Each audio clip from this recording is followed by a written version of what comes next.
Hello everyone, I am H.A.D.G.S. Jayathilaka. The topic of my research study is developing a conceptual framework for social media use during disasters in Sri Lanka.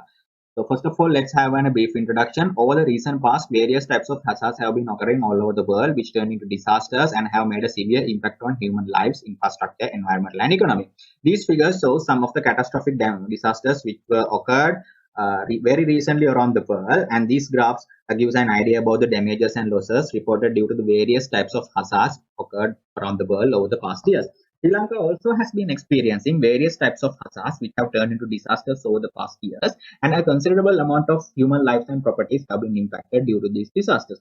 From this table, you can see the severity of the damages and losses reported due to several hazards and their subsequent disasters which occurred over the past 20-year periods in Sri Lanka.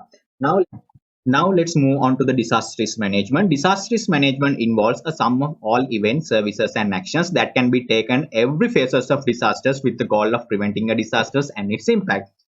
In disaster risk management, we mainly consider three phases of disasters, such as before disaster, during a disaster, and after disaster. And also in disaster risk management cycle has been introduced, which is a continuous process that goes through the phases of risk reductions, emergency response, and recovery. And it illustrates the activities which are proceeded by several parties, such as general public, government, organizations, to reduce the damages and losses of disaster. In there, researchers have identified that the communication is a key component in disaster risk management cycle.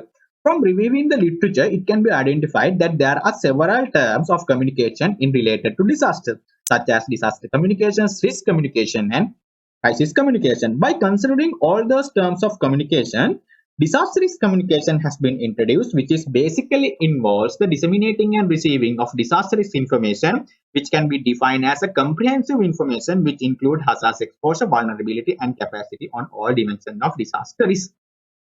Many researchers have identified that there is a connection between the disaster risk communication and activities of each phases in disaster risk management cycle. And this figure clearly shows that connection. And also researchers have identified that the disaster risk communication can be taken place via various communication channels. These communication channels can be divided into two categories, such as traditional channels and modern channels.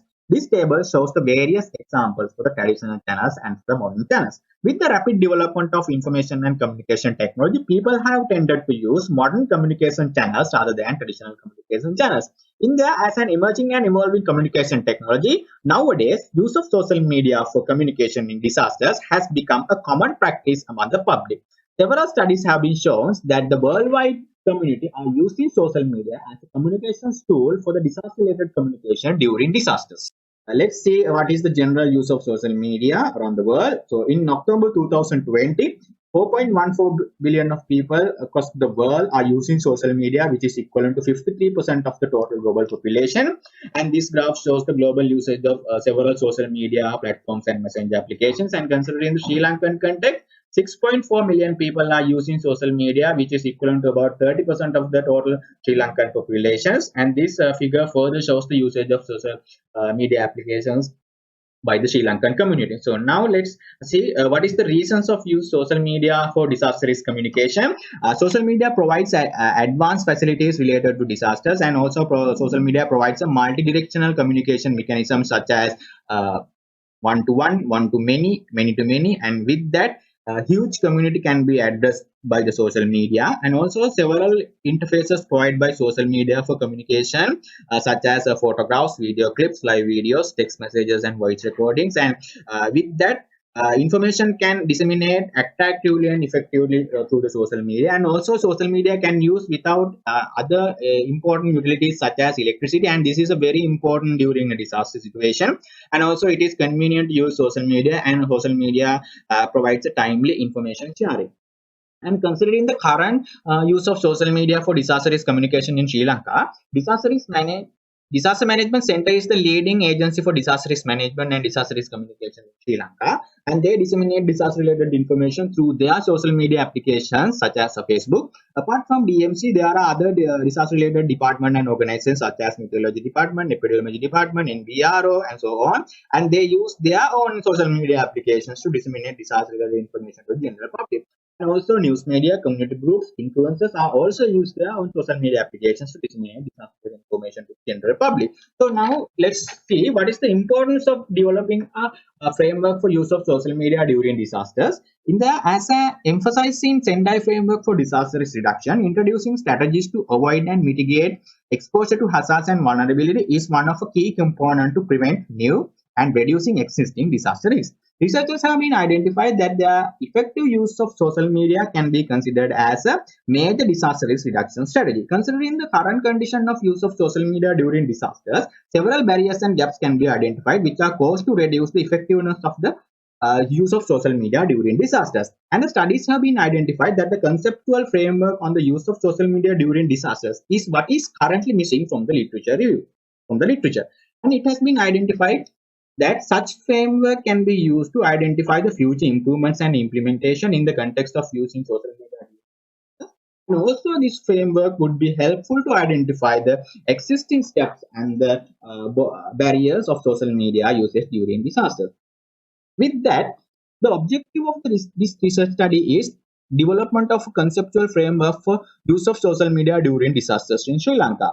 And this is the methodology what we followed for this study, conducting a detailed literature review. From that, identifying the users of social media during disasters and identifying the users of social media during disasters.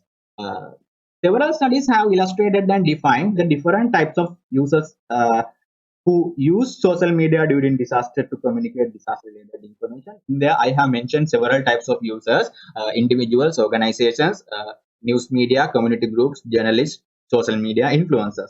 And also through the literature review, several uses of social media can be identified for each phases of disaster risk management cycle. And this table shows some of the uses for each phases of disaster risk management cycle. And let's move on to the development of the framework. So this is the proposed framework for the use of social media during disasters, which has developed from this study with the aid of the facts gained through the literature review. It has developed mainly under the two main categories, which are actors and actions. Under the actors category, the main indicator is the users. Users can be introduced either as a responders or producers because social media provides a multi-directional communication mechanism. Therefore, every subcategory belongs to the users can be both provide and receive the disaster related information via social media. Community and agencies are two main categories of users. Government, organizations, and news media are belong to the agency category. The community can be divided into two subcategories such as groups and individuals, volunteers, philanthropists, researchers, and several other teams of individuals who have been gathered with the purpose for the disaster related activities such as early warning, disseminating, providing reliefs and aids, research purposes, and so on.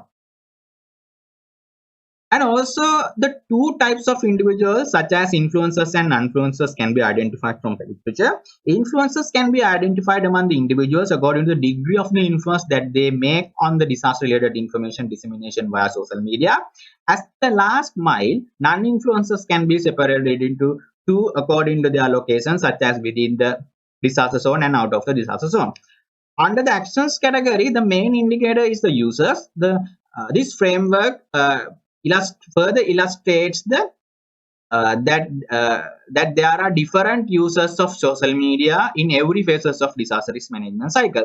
And also there are several types of interactions among the users of social media that can be identified in the context of the using social media in disasters.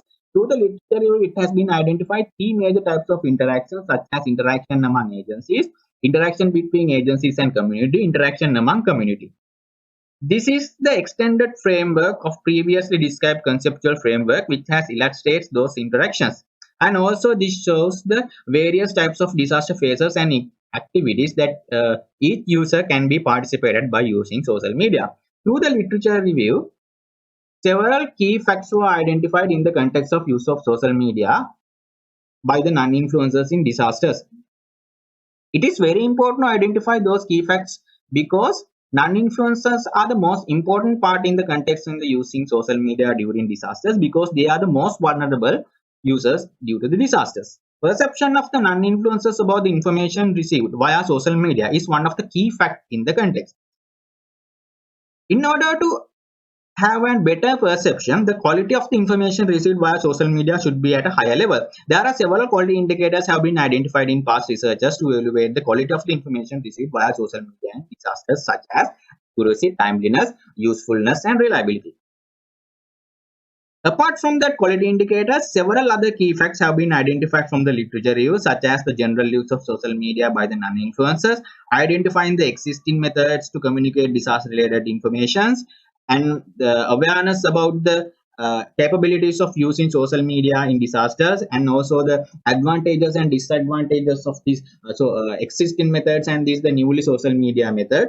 So with that, this figure illustrates the indicated framework which has been developed, including all these quality indicators and other important key facts. So, as the future implementations of this study, it is expected to identify the existing practices of using social media by the Sri Lankan community in disasters. In order to do that, a questionnaire will be developed based on the proposed conceptual framework in this study and will be circulated among the general public. And then by analyzing the results would be obtained that questionnaire, the existing condition of the use of social media during disasters by Sri Lankan community will be identified with the prevailing problems and gaps. And also we can identify several key terms such as variables that influence the use of social media during disasters, and variables that influence the select information sources on social media, and user perception about the quality and effectiveness information on social media, and identify the suitable social media platforms and the effective approaches, so on. Also, it is expected to discuss the strategies that would be helpful in future to bridge the existing gaps and enhance the future implementation of the social media in disaster events of Sri Lanka. Thank you.